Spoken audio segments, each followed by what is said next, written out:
Baik, Assalamualaikum warahmatullahi wabarakatuh. Perkenalkan, nama saya Feby Hornisa, dengan NPM 2464002 dari Prodi S1 Teknik Sipil Universitas PGRI Semarang yang sedang melaksanakan kegiatan kuliah kerja KKN. Di sini saya akan membawakan posko online mengenal Keraton Kasunanan Surakarta dengan dosen pembimbing lapangan Bapak Bambang Susatyo. Baik, terima kasih saya ucapkan kepada pemerintah Desa Pondok yang telah memberikan waktu dan kesempatan kepada saya untuk dapat mengisi posko online pada hari ini. Dan saya ucapkan juga terima kasih kepada seluruh hadirin, dari mahasiswa, pelajar, pendidik, sejarawan, dan seluruh warga masyarakat yang saya hormati. Baik, kita langsung ke acara posko ini, yaitu mengenai peraturan.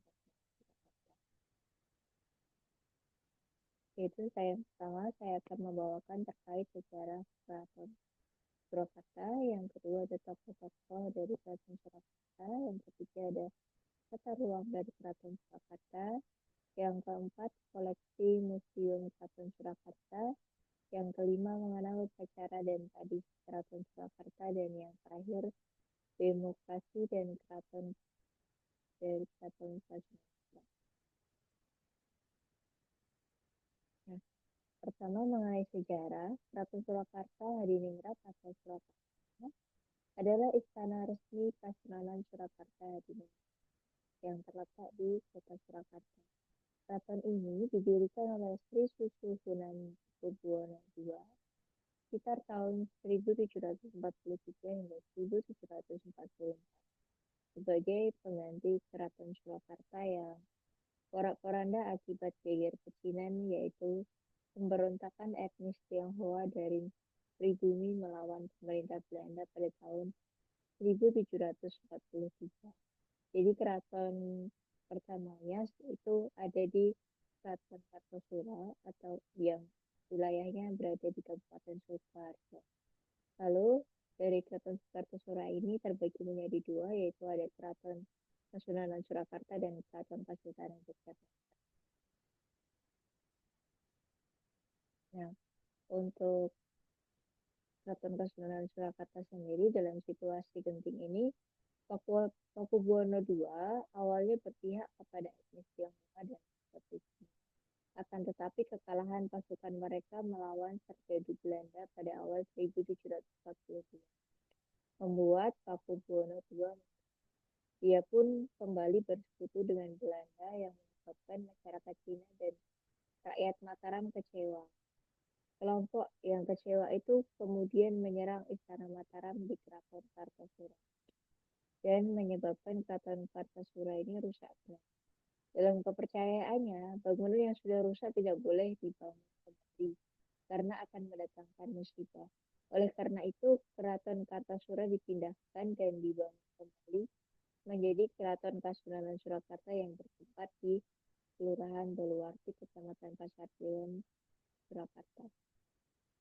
Nah, jadi Keraton Kartosura untuk saat ini posisinya memang sudah rusak, namun untuk sisa-sisa bangunannya pasti ada. Selanjutnya mengenai tokoh-tokoh di Keraton Kasunanan Surakarta, yang pertama ada Sunan Pakubuwono II, itu menjabat pada tahun 1726 hingga 1749. Nah, ini merupakan putra dari Sunan Amangkurat IV. Beliau naik tahta di usia 15 tahun setelah Keraton Kartasura hancur dalam peristiwa geger pecinan. Sunan Pakubuwono II ini memindahkan keratonnya ke Surakarta pada 1740. Selanjutnya, tokoh yang pertama itu ada Dr. PRT Rajiman Wiryo Ningrat. Ya, ini dikenal di lingkungan Keraton Kasunanan Surakarta sebagai Dokter Keraton. Beliau juga bertugas sebagai Dokter Keraton Kasunanan Surakarta pada periode 1906 hingga 1930. Beliau berhasil membangun rumah sakit yang dapat digunakan oleh masyarakat umum di Surakarta bernama Pantiroso, yang mana sekarang dikenal sebagai Rumah Sakit Badi Polo Surakarta. Yang saat ini rumah sakit masih ada dan masih berfungsi. Untuk yang kedua ada Sri Susuhunan Pakubuwono.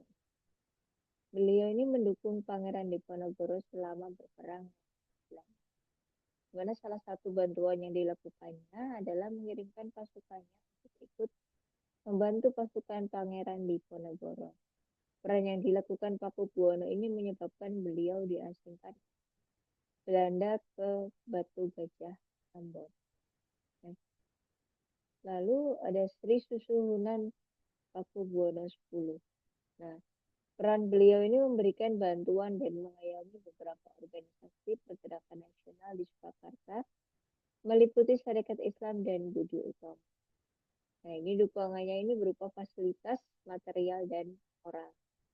Pada masa kepemimpinan beliau, Keraton Kasunanan Surakarta mencapai masa kejayaan, sehingga dapat memberikan dukungan yang maksimal untuk perjuangan.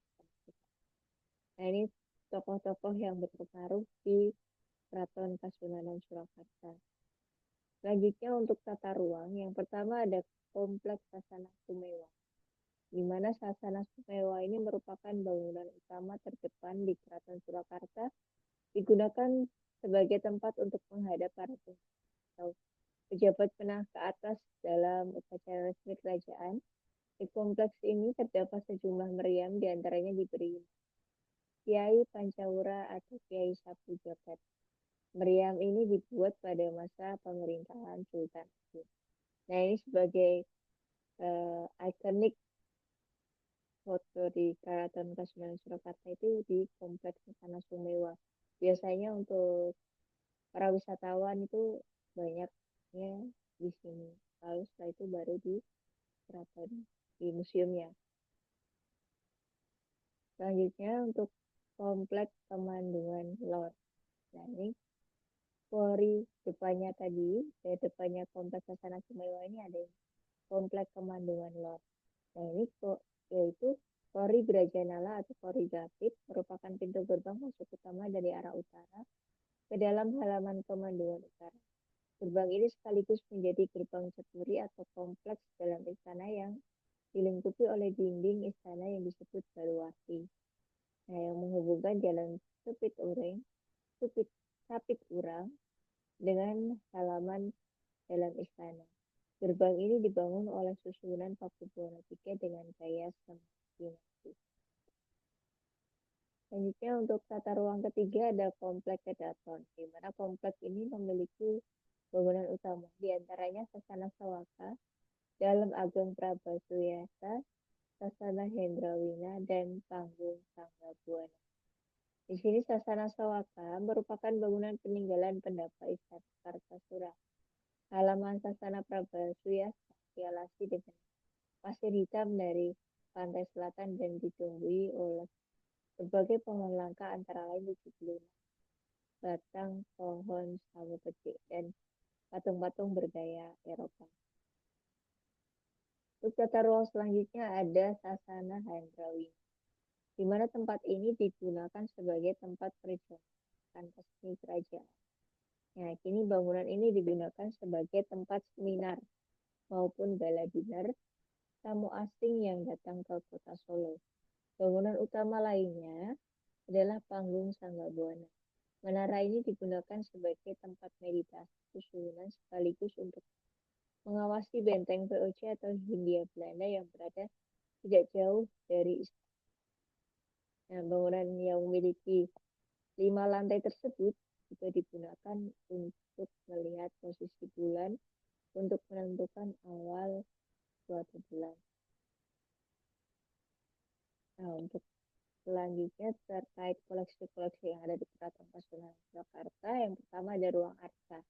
Nah, ini merupakan ruang kedua. Sisi ruang ini dihiasi lemari berlapis kaca yang memamerkan arca perunggu seperti Buddha Avalokiteswara, serta berbagai alat upacara. Koleksi lain yang juga ada di ruang ini adalah arca baru peninggalan.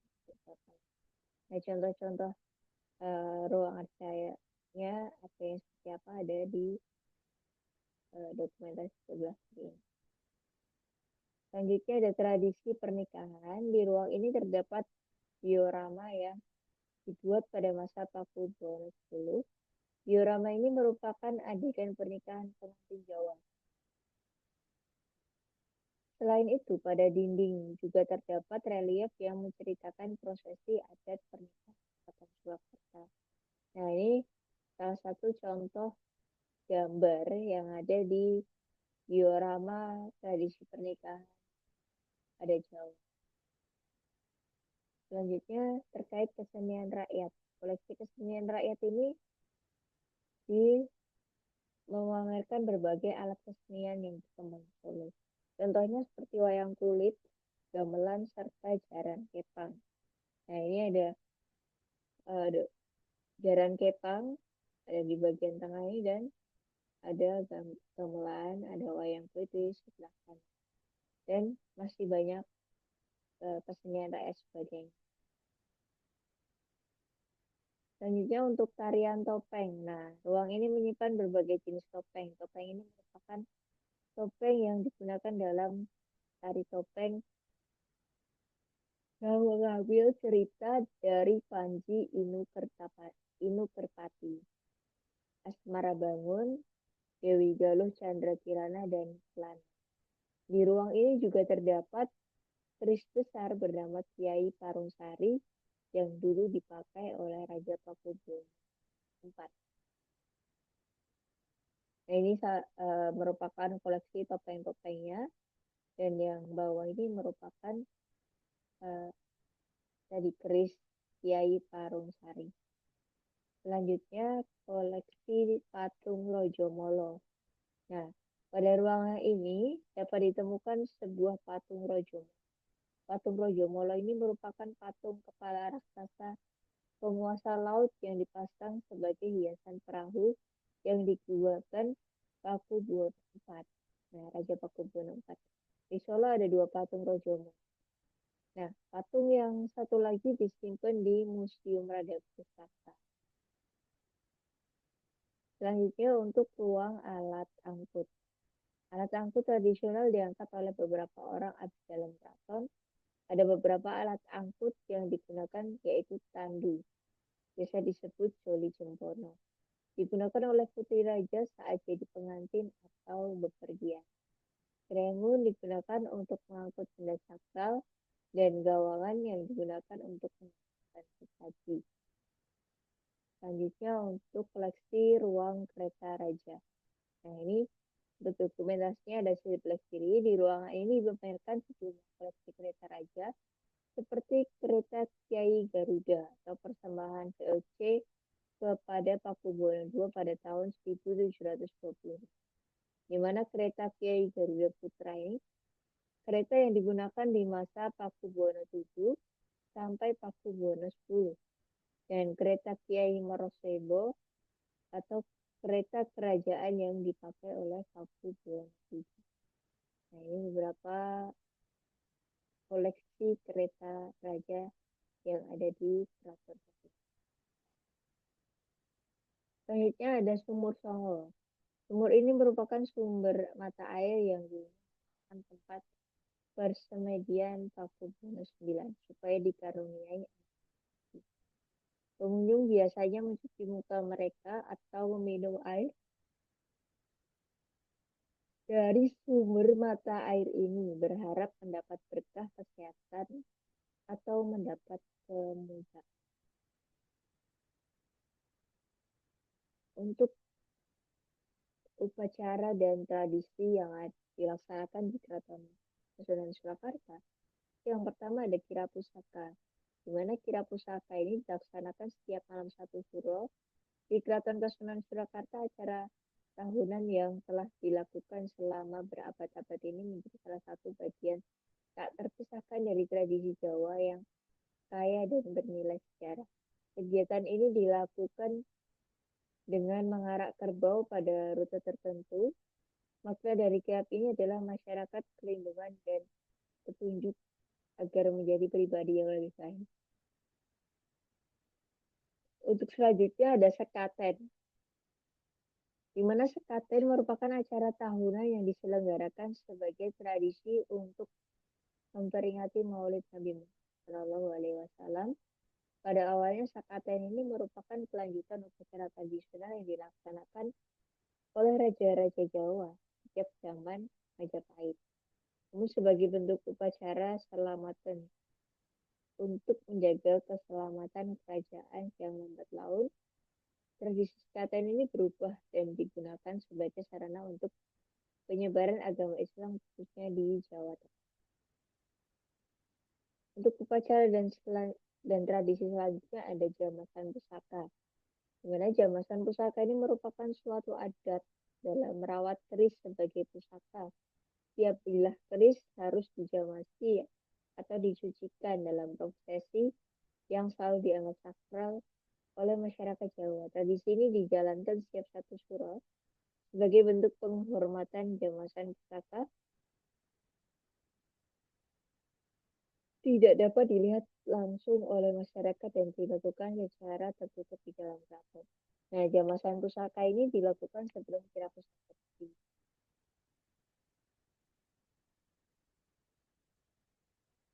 Nah, untuk yang terakhir ada demokrasi dan Keraton Kasunanan Surakarta. Nah, sistem politik di Keraton Kasunanan Surakarta ini adalah berbentuk kerajaan, di mana hal ini berjalan hingga kini, di mana susunan susunan Pakubuwono XIII, keraton juga memiliki lembaga atau badan pemerintahan tersendiri yang di dalamnya terdapat susunan seperti Sasono Wiroto, Katri Porojo, Mandrapura, Mandra Budaya, dan sebagainya. Mereka juga memiliki kantor balai agung sebagai tempat bagi tiap raja untuk mengatur dan menyesuaikan sistem aturan keraton. Nah, dalam hal lain, peristiwa yang terjadi di Indonesia pada era dan pasca revolusi di satu sisi membuat masyarakat bersatu untuk menuju cita-cita mengusir pemerintah kolonial, di sisi lain harus menuai gejolak di berbagai daerah, di mana hal ini mempengaruhi suasana perpolitikan di berbagai daerah, khususnya di Surakarta. Dalam hal ini, Surakarta berupaya mempertahankan statusnya dan bergabung menjadi bagian administratif wilayah Jawa Tengah. Nah, mungkin cukup sekian acara talkshow mengenal Keraton Kasunanan Surakarta pada hari ini. Besar harapan saya untuk generasi selanjutnya selalu menjaga sejarah dan budaya peninggalan yang wajib dijaga untuk generasi selanjutnya. Cukup sekian dan terima kasih acara talkshow dari hari ini. Saya ucapkan juga terima kasih yang sebesar-besarnya kepada para hadirin, dan saya ucapkan terima kasih banyak kepada Melina Rizkapondo yang telah memfasilitasi waktu dan kesempatan pada acara talkshow kali ini selama acara kegiatan kuliah kerja nyata dari Universitas PGRI. Akhir kata dari saya mohon maaf yang sebesar-besarnya apabila ada kata-kata saya yang kurang berkenan selama talkshow pada hari ini. Akhirul salam. Wassalamualaikum warahmatullahi wabarakatuh.